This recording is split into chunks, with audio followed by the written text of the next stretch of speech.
Puluhan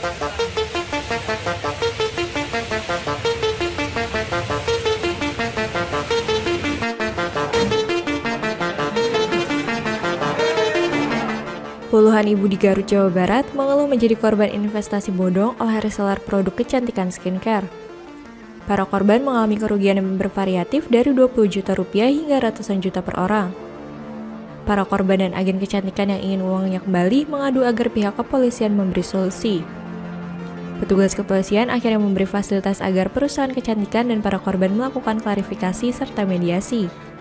Polisi memberikan waktu kepada perusahaan kecantikan bernama LS Skincare untuk menjelaskan bisnis yang sedang dijalani. Perusahaan tersebut membantah melakukan tindakan penipuan karena pihaknya hanya menjual produk kecantikan bukan mengelola investasi bodong. Kuasa hukum perusahaan kecantikan mengaku bahwa pemilik perusahaan merasa dirugikan, di mana tuduhan perusahaannya terlibat investasi bodong membuat omset penjualan menurun.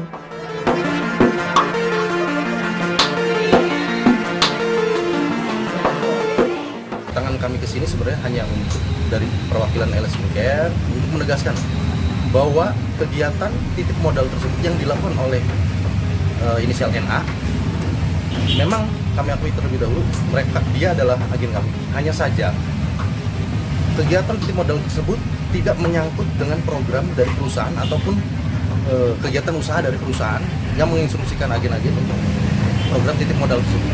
Jadi tidak ada sangkut pautnya dengan perusahaan LS Skincare.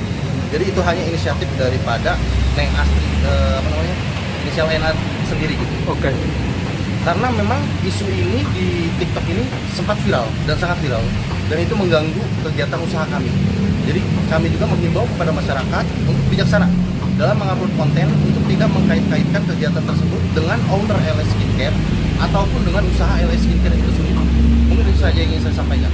Berarti yang persisnya dari perusahaan seperti apa, Kang? Apa jual beli lepas gitu atau memang? Kalau dari perusahaan itu karena memang jadi status NA ini adalah agen, memang ada harga tersendiri. Tapi sistem kami dengan ini itu adalah jual lepas. Jual lepas. Kita pun apabila ketika ada yang order, kita baru kirim gitu. Okay. Seperti perusahaan-perusahaan yang lainnya. Jadi Proses mediasi perusahaan dan para korban di awal Mapolsek Limbangan akhirnya membuka muara aliran dana yang angkanya tembus 11 miliar rupiah pada Sabtu 23 November.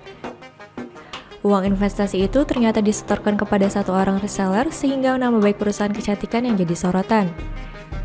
Kini para agen terus dikejar nasabah karena dalam alur investasi ini nasabah setor uang kepada agen kemudian disetor kembali ke reseller tanpa sepengetahuan owner kecantikan.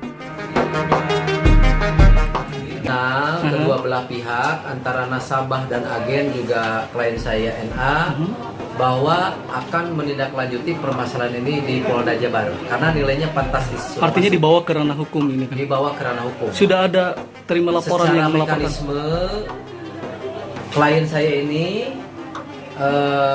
inisial NA dia tidak bisa berdiri sendiri untuk melaporkan. Jadi arahan dari Dirkrim Polda Jabar ya bahwa beliau harus ada kuasa sebagai saksi dan korban sehingga beliau memiliki fasilitas hukum untuk melaporkan kejadian ini ke pihak Polda Jabar sehingga terjadi eksaminasi hukum yang jelas. Setelah terjadi eksaminasi hukum kita jelas ini aliran dananya ke siapa. Kita kan tidak bisa menduga Pak saat ini di mana uang itu berada, sementara klien kami sudah mengaudit uang itu nggak ada. Rencananya dalam waktu dekat ini akan melaporkan ke Polda Jabar juga? Selesai audit mungkin 5 hari lagi. 5 hari lagi. Kita akan menghadap ke Polda Jabar untuk melaporkan perkara ini sehingga nanti biar penyidik yang menentukan dan mengaudit juga langsung nanti menyampaikan kepada publik juga dalam berita rilis Polda Jabar siapa di sini yang akan jadi tersangka. Para korban dan agen akan membuka laporan resmi ke Polda Jawa Barat dalam tenggat 5 hari ke depan. Korban dan agen membutuhkan data dan audit transfer pengiriman uang kepada reseller. Tercatat ada 55 agen yang diduga terlibat dalam pengumpulan uang titip modal dan sebagian korban berasal dari Garut, Bandung, Tasikmalaya, Bogor hingga Jakarta.